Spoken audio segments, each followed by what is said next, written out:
Bonjour à tous et bienvenue dans votre My Ninja Academy.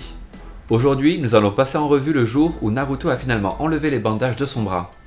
Si vous souhaitez voir plus de Naruto sur notre chaîne, laissez vos pouces en l'air et abonnez-vous pour rejoindre notre Ninja Academy. Avant de commencer, expliquons correctement ce que sont les cellules d'Hashirama, matériel pour comprendre le fonctionnement du bras de notre Uzumaki.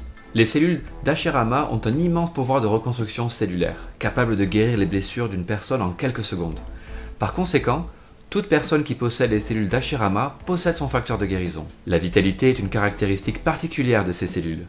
Ceci explique le visage d'Hashirama incrusté dans la poitrine de Madara. Le style du bois, ou Mokuton no Jutsu, peut également être acquis grâce aux cellules d'Hashirama, mais au prix d'un risque vital gigantesque. Seules deux personnes ont maîtrisé cette technique. Uchiha Madara, qui utilise plusieurs jutsu de haut niveau, et Yamato.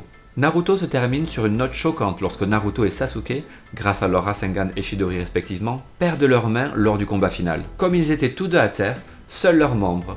Ils ont eu le temps de plaisanter sur leur passé lorsqu'ils ont finalement enterré l'âge de guerre. C'était une métaphore du sacrifice nécessaire pour vaincre Kaguya et redéfinir les mondes des shinobi, comprenant qu'ils devaient mettre de côté leurs petites différences. Sasuke n'a jamais remplacé son bras gauche perdu pendant la 4e guerre mondiale des ninjas, mais il a commencé à utiliser davantage son katana et à perfectionner ses autres techniques. Cela lui rappelait à quel point il devait se racheter pour avoir attaqué Konoha. En revanche, le bras de Naruto a été recréé à partir des cellules d'Hashirama et bandé pour éviter de ressembler au maléfique Zetsu blanc.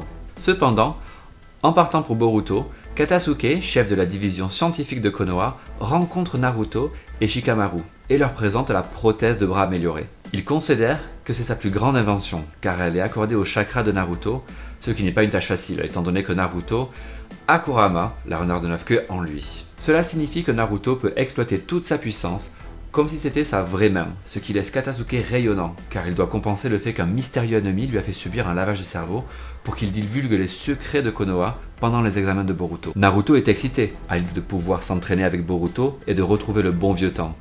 Pour lui, ce n'est pas seulement un prototype, mais un rappel à son passé. Dans le manga, ce nouveau bras lui permet de se battre normalement. Cependant, il présage aussi la mort et la destruction.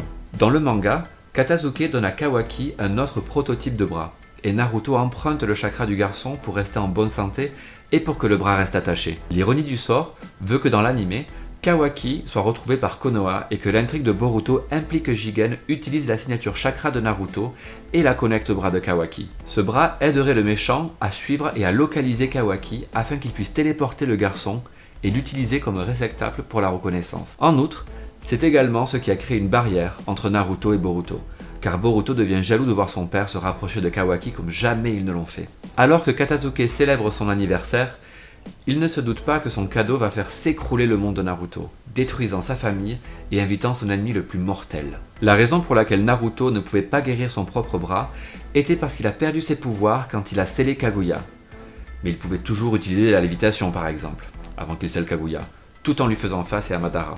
La capacité de guérison ne vient pas du monde sage à 6 voix, mais du sceau Yang sur la main de Naruto.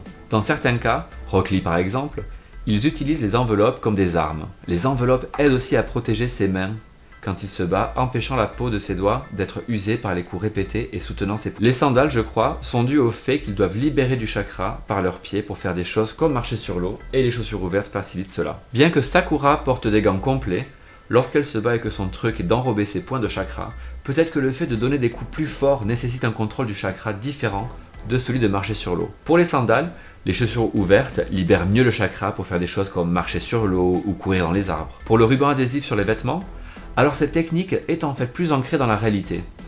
Attacher des vêtements amples avec du ruban adhésif réduit la résistance au vent. Vous pouvez le voir par exemple dans les parcours. Il y a des raisons pour lesquelles je pense que c'est couvert. Différents types de bandages sont utilisés par des athlètes pendant l'entraînement pour aider à amortir les chocs et les impacts. Deux choses qui sont probablement une incohérence. Naruto a son nouveau bras depuis plus de 10 ans, mais il porte toujours les bandages et les gens se demandent ce qu'il y a en dessous. Je pense que si c'était de la peau greffée sur lui, alors on pourrait considérer qu'il a été cloné ou quelque chose comme ça. Certaines personnes ont fait remarquer que Naruto ne peut plus recréer les bras et les yeux depuis qu'il a perdu ses pouvoirs. Avant qu'il ne soit réellement révélé que son bras était un outil ninja scientifique de type bionique, j'aurais compris pourquoi il bandait un bras fait de cellules d'Hashirama connectées à son corps au niveau cellulaire. Je crois que Naruto ne fait que couvrir un motif de clôture ou quelque chose, ou peut-être qu'il y a juste un petit incident pendant qu'il s'entraînait pendant la période où le manga se termine et le film commence. Naruto le film et Boruto. C'était juste pour cacher l'aspect pas très musclé, c'est tout. Le bras droit de Naruto qui a été remplacé est une prothèse faite à partir de cellules d'Hashirama et n'est donc pas clonée.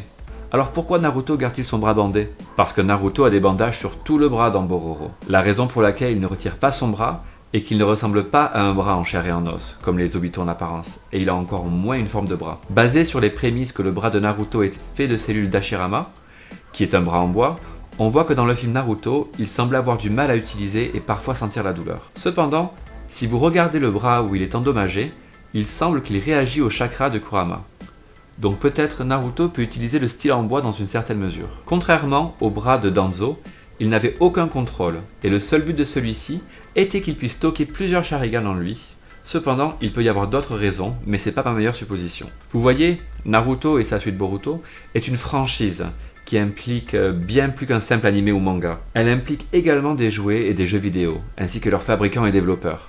D'ailleurs, ce type d'entreprise est l'une des principales sources de financement des animés. Au Japon, les jeux vidéo qui montrent des personnes avec des membres manquants sont automatiquement classés comme étant réservés aux adultes, et ce, en vertu de la loi. Donc si le dessin de Naruto comportait un bras manquant, la plupart des jeux vidéo devraient garder des bandages pour ne pas obliger le jeu à être classé en adulte seulement ou réservé aux plus de 18 ans, ce qui n'est clairement pas le seul marché ciblé. Dans les films et les mangas, il est montré que son bras peut bouger et agir comme son bras avant qu'il ne le perde, et qu'il peut donc l'utiliser pour manger, écrire, porter des objets, tenir des objets, faire des signes de la main, déclencher des jutsu, etc.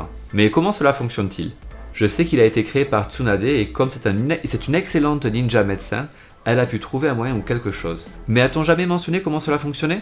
Je veux dire, je sais que l'univers de Naruto a évolué avec le temps et d'autres choses, donc je suppose qu'ils ont trouvé un moyen de créer des parties du corps qui fonctionnent comme avant. Naruto perd son bras droit après la 4e guerre mondiale des shinobi, mais il est remplacé plus tard par une prothèse de bras entièrement maniable, faite de cellules d'Hashirama Senju et entièrement enveloppée de bandages. Je pense que le bras de Naruto brille à cause des tissus qui absorbent le chakra. Par exemple, quand il met son bras sur le corps d'Hinata et défait le jutsu que Toneri Otsutsuki a mis sur Hinata. Toneri Otsutsuki est la deuxième personne à avoir le Tensengan. La première personne était Amura Otsutsuki, mais c'est une autre histoire que vous pouvez trouver ici sur Narutopédia. Et bon, encore une fois, ceci est mon opinion basée sur la recherche d'éléments et l'observation de moments de l'œuvre. Donc ce n'est rien d'officiel, mais mon humble avis en tant que fan et créateur de contenu.